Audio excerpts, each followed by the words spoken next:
Okay, so today we're going to be going to the World of Coca-Cola. I am taking my little niece and nephew to go check this out, downtown Atlanta, and I think we're going to have a good time. They say we're going to have a good time, so I think we're going to have a good time. So right now we are walking towards World of Coca-Cola via the, Georgia Aquarium. Here we are. Still got a little bit of holiday theming out front. We're going to be heading inside here. It's going to be their first time going, so they're very excited. Gave them the option of going to here or to see a movie, and overwhelmingly the vote was Coca-Cola because they want to taste all the different Cokes from all over the place.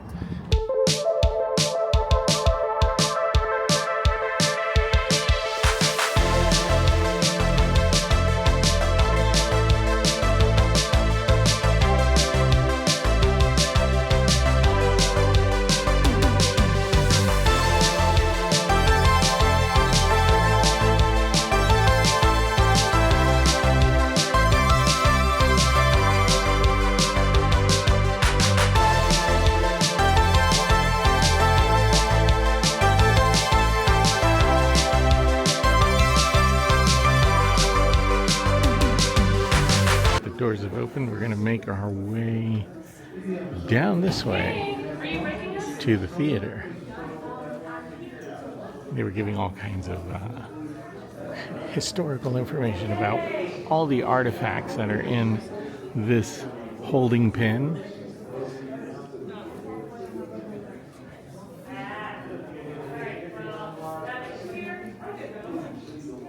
Including this sign up here, the original Coca-Cola sign that hung at the headquarters, first headquarters they had. So now we're gonna go watch a movie, and I don't think we can film during the movie, so we'll have to start things open up again once we hit the exit.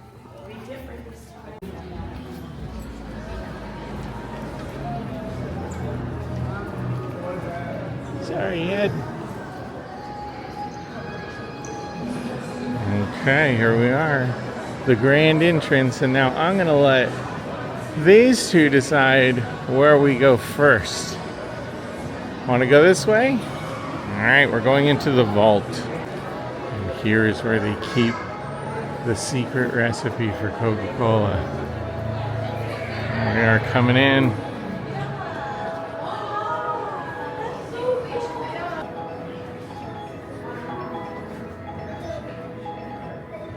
This is the old-timey pharmacy-looking thing. Different drawers we can pull out. Let's see what they got in here. Oh, these are Pemberton's notes, or at least probably reproduction of them. Let's see what we got in here.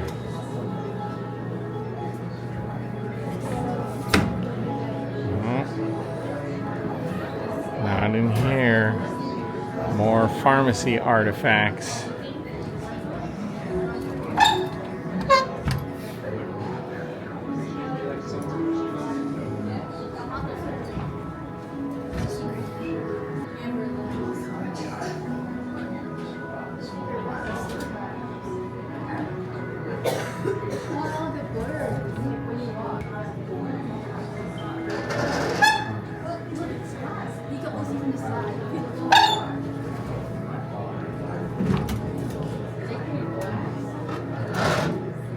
That's interesting.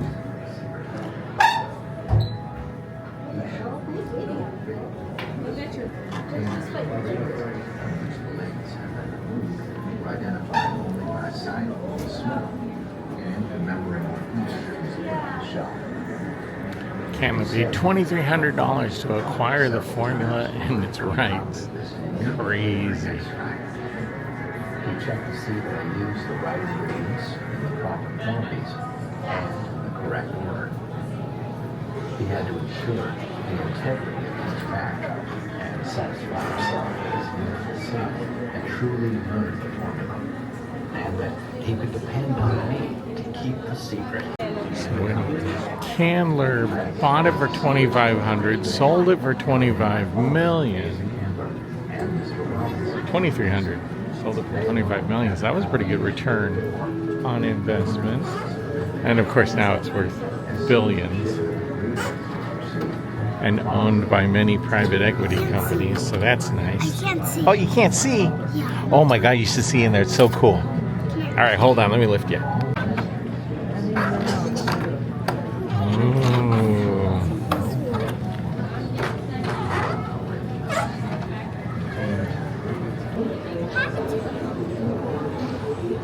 More stories and artifacts about Coca-Cola. These different things, they light up as you go around.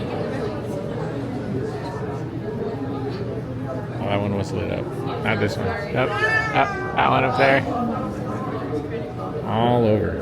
In this room, they talk about all of the people who tried to claim they invented Coca-Cola and the mystery behind the formula and who originally created it and all the rumors and things like that. And I remember from reading a book years ago that for quite a while they fought off imitators and people who were embarking on their trademark, all kinds of stuff. And in fact, the reason they kept the formula a secret was just so that people couldn't copy it. And they've been sued by the federal government a few times for people to try and get Coca-Cola to reveal what the formula was. And in every instance, they were able to prevail and keep the formula secret. So, oh look, there I am. Hi. Look, I'm in a Coke bottle. Oh, now we have access to the vault.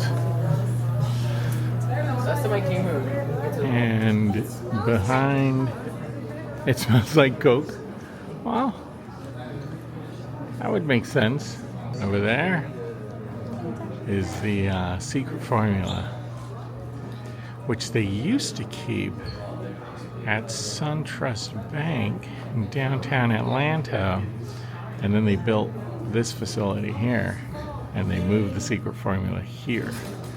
So I'm sure at this point you could reverse engineer the ingredients, which I'm sure other people have done by now. But anyway, helps with the hype. All right, you guys want to go in here next? Okay, let's check it out. Look, it's a man at a soda fountain. And here is another wall of propaganda, advertising, to help you better understand the history and legacy of Coca-Cola. We're attempting to recreate the Coca-Cola logo. It's pretty close. Now we're on to more artifacts, bottles, and all the different bottles they had in different states. And so what's interesting is that it took them a little while to standardize this, as you can see from the bottles of different states in different colors, and then they eventually settled on Georgia green glass, which is the official green glass color for Coca-Cola. And each state had bottlers. Here's what the bottling map used to look like. Wait, hold on. There we go. Bottler. Oh, this is, there you go. 1905, and then 1906 to 1910, 1911 to 1915, and this is all the way through to 1920. Yeah, look at that. And then there was this thing called consolidation that happened. And all of these small bottlers, yep, see, that's about what happened. They all sold to major conglomerates. And then those major conglomerates now run the much scaled down bottling network which makes it easier for the company to do business. However, it also consolidates the ownership into fewer people's hands. So there's that. July 21st, 1889, Asa Candler signed a contract granting the right to bottle Coca-Cola to Joseph Whitehead and Benjamin Thomas. They're based out of Chattanooga. Doesn't say that here, but that's what I know about it. For $1. So they sold the bottling rights for $1. A wise move, I must say. We got Coke vending machines in this room as we continue on. And this little contraption up here was the Coke machine that they sent into space. So that's cool. And all these different vending machines. And look at this, Coke in sports. As Coke does a lot of things, the many sports legends they've sponsored throughout the years and celebrities, cover of Time magazine. The only time a product was featured, I think at the time, product was featured on the cover of Coke magazine. I think as the story goes, Woodruff at the time, they were like, hey, we want to put you on the cover of our magazine. And he said, no, we want it to be the product because it's the product, not me. And there you go. That's how that happened. And then this is Coke themed merchandise from around the world. Because, you know, Coke makes you better at things, clearly.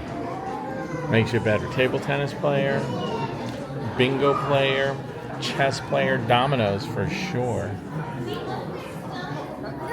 The benefits of Coca-Cola. And we got the Olympic torch wall of recent Olympic Games. Coca-Cola has been sponsoring since 1928. And over here, more propaganda, advertising for Coca-Cola. And did you know that Coca-Cola used to own a movie studio? That's right, Columbia Pictures, once owned by the famed beverage company. This is an Oscar they won for Gandhi. Now, what they don't show is I think one of the last movies they produced was Ishtar, which bombed at the theater. And that was one of the reasons they said, you know what, diversification, because they used to own like egg company, dairy company, they used to own a wine company. That's right, Coca-Cola was even in the wine business. But they later said, you know, diversification, maybe that's not the thing. Maybe we should consolidate and focus on our core product, which is Coca-Cola and other beverage items, and be focused as a refreshment company and not so much a wine and dairy and movie theater company. And while it probably made sense for a while, their rivals like Pepsi continue to diversify, owning things like restaurants and snack food companies, and hence their stock tends to have a greater return than does Coca-Cola. Both good investments, but if you really want to see your money grow, probably PepsiCo, because they're a little more diversified. Many Coke pens from around the world. 96. I was here in 96 when they did the Olympics. Hey, guess what? I'm still here now. And oh, here's Izzy. Oh my God. The worst Olympic mascot. And here are Coca-Cola's best-selling brands. They have, they have one more. So, used to be 19 brands. Now they have 20 brands that generate over $1 billion in sales a year. And they have just hundreds and hundreds of brands. Georgia coffee, that's something that you're going to find in Japan. It's one of the largest selling canned coffee beverages for sale in places like Japan. And then here is the whole world of products from all over the place. Some of them don't exist anymore.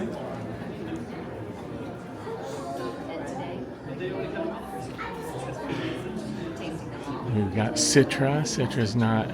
I think they had that in the U.S. here for a short time. Looking at the... looking for some of the ones that are not around anymore. Right, that energy drink right there. I remember when that came out, I had a bottle or can of that before it hit the market. That was kind of cool. Not seeing Coca-Cola. That was something that came out in the 90s that no longer exists, very short-lived. There was also like Mad River. That was actually a good drink, but they killed it because sometimes you get a hit and sometimes you don't. You know, like clear Coke. Oh, look at that. I was talking about Coca-Cola. There's Coca-Cola right there. Oh, and Mad River. Look at that. And then they had Fruitopia. Used to be on the fountain machines at McDonald's. Mezzomix. I think they have that at Disney on the fountain unit there. Zato. That's another Georgia coffee brand. Because Georgia coffee is a big brand that they have in Japan.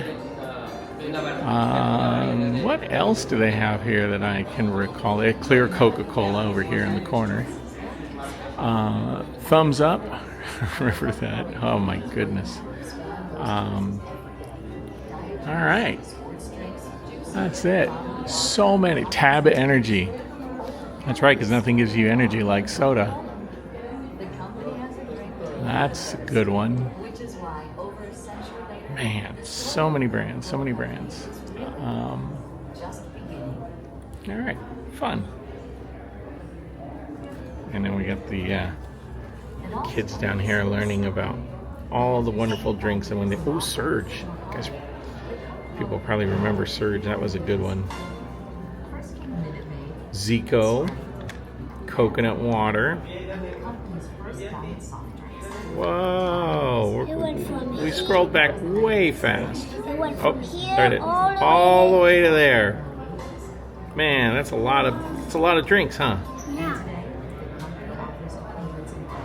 Okay, we've seen 2 exhibits. We're back to the main rotunda. The kids want to go to the 2nd floor already. But I keep saying no, because we're going to see everything in this place first before we move on. Why? Partly because we have time to kill. But, alright, let's see what we can find down here. Alright, here we go. Talking about the elements that make up beverages, including texture, taste, appearance, and formula. And so all of these chemicals make for a good, refreshing beverage, right? So what we do is we take things that are natural in the world and then we create artificial replications of them in chemical form. Then we infuse that into a beverage loaded up with sugar or a scientific subvariant of sugar, make it bubbly and delicious. That's how you do it. We're generating CO2. Oh, good job. We did that. Get ready to carbonate Coca-Cola. 2, 1. Okay. Move a bit faster. Oh, we gotta wave our arms. Wave our arms. Wave them. Wave them. Oh, good job. Good job. All right. So here we get to try some new Coke. Can't have much of this, but we'll get a little taste. New Coke. Here we go. So good. The Coke.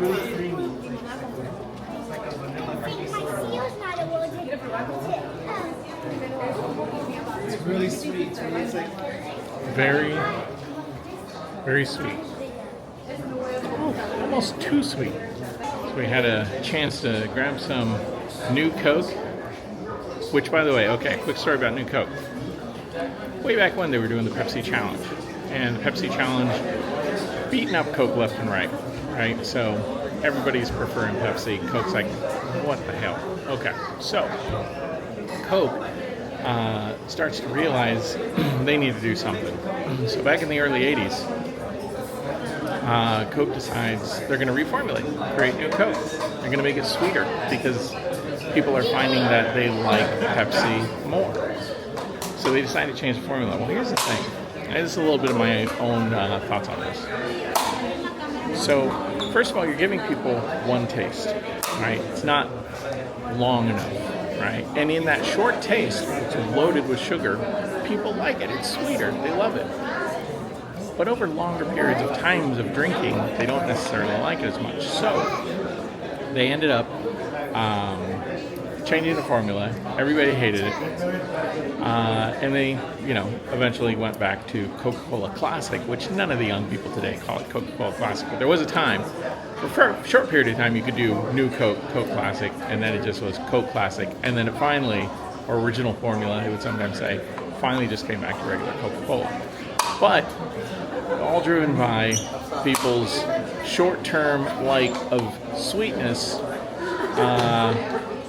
And then over the duration, they said, this sucks, bring back regular Coke. And they brought it back. So that's the Cliff Notes story of why they changed. Ugh. Too sweet. Yeah. Now we're heading up to level 2.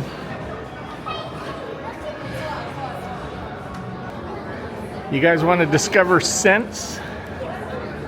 You get to smell stuff in here. I too couldn't figure it out. What does it smell like, Ed? I didn't try that one. It smells good. You train your... Alright, and here where you can train your nose. You come into these little machines here, and you push the button and sniff, right there, sniff. What's this? Not sure, but that's supposed to be how it works. I got more smell boxes here. So first you come in, you smell. Then you turn it around, and that's what you smelled. Kids are loving making their way through this. They got herbaceous. I was gonna say hibiscus. Floral. Ooh, it's This floral. one's good. Floral is tea. All right. So different floral flavors, fruity flavors.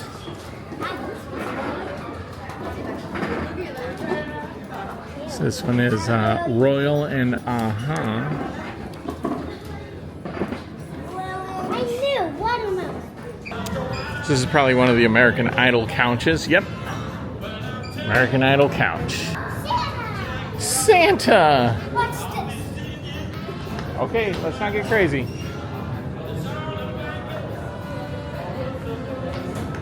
Now, you guys went the wrong way if you want to meet the polar bear. Yeah, we don't want to. Oh, yeah, you do? What time is it? It's time to meet the polar bear.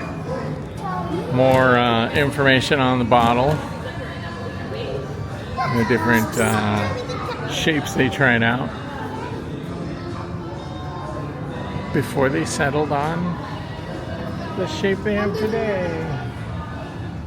All right, we got to see when the polar bear comes. So in a minute, we're going to be heading over to the gift shop. We just took a little pit stop to look over this wonderful edge here, and then they've got those bottles from around the world all set up around here. And here we are, heading to the gift shop. The moment they've all been waiting for. Here we're going to get the kids all sugared up in the Taste It room. And there are, I think there's 250 different colas to taste in here. Sodas, beverages, drinks, and whatnot. So here we go. Let's go see what happens. First up, we have vitamin. Where are the cups?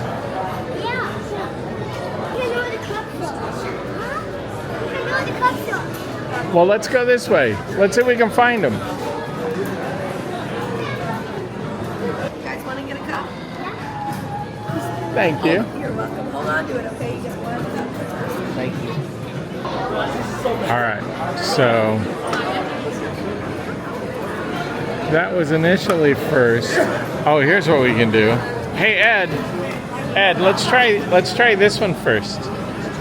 You ready? All right. Now we're headed out. The exit. I don't think they need any more soda. We could get more soda there, but I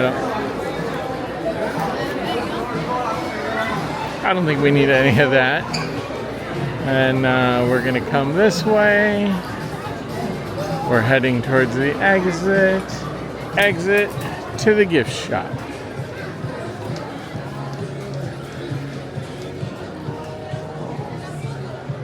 See what they got here. Lots of Coca-Cola keychains.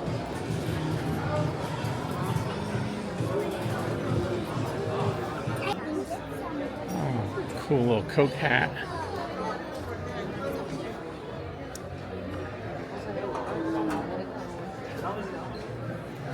Coke onesie, not as good as the Bucky onesie, I don't think. The things you will find. All right, that looks pretty cool. We're trying to find something fun for $15-ish. The struggle is real. These look really cool, but they're all overpriced.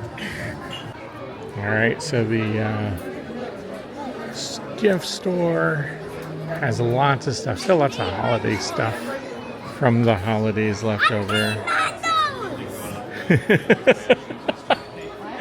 So, my nephew is dead set on this pillow. And they said if he went over his $15 limit, he's gonna have to pay the difference. And he just held it up to me and yells, "I'm paying $9." So he must really want that.